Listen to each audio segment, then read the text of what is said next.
Mikio Watanabe returns home to the house of his dreams and of his nightmares. I can still see it in my eyes, he says. His wife of nearly 40 years on fire.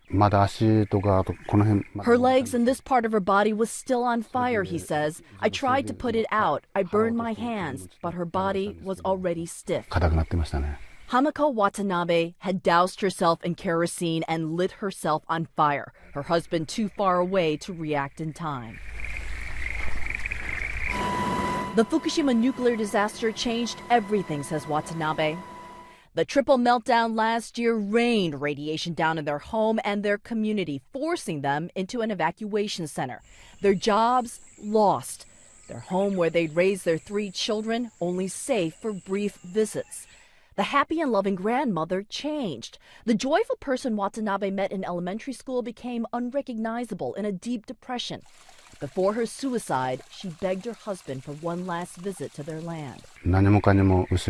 We lost everything, he says. We were forced to evacuate. We lost our jobs. I lost my wife in such a terrible way. I really lost everything. I feel an unspeakable rage. If I don't do something, my wife is just another suicide case. Who do you blame for this?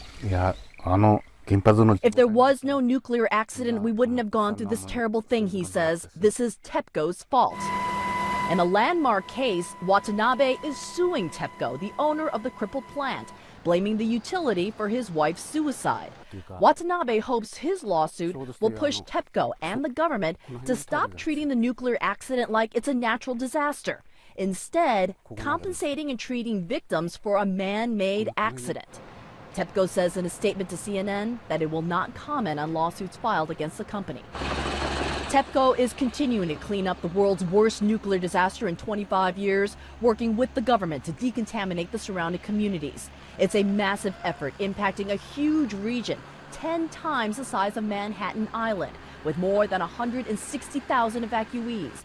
Acre by acre, crews bag soil contaminated with radiation. This is hardly a sign of hope. Evacuees have no real timeline, no real answers as to when it'll ever be safe to live here again. That sense of hopelessness is what Watanabe says drove his wife to commit suicide.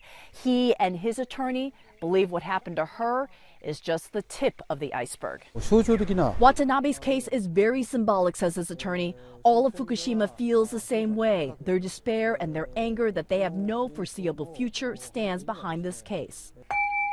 There have been a dozen high-profile suicides among evacuees since the nuclear disaster, but no one is officially keeping track of how many evacuees are killing themselves or how many families are struggling with this loss.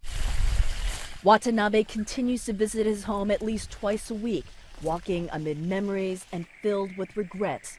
He refuses to carry one more, that his wife's suicide is ignored. Kyung-la, CNN, Kawamata, Japan.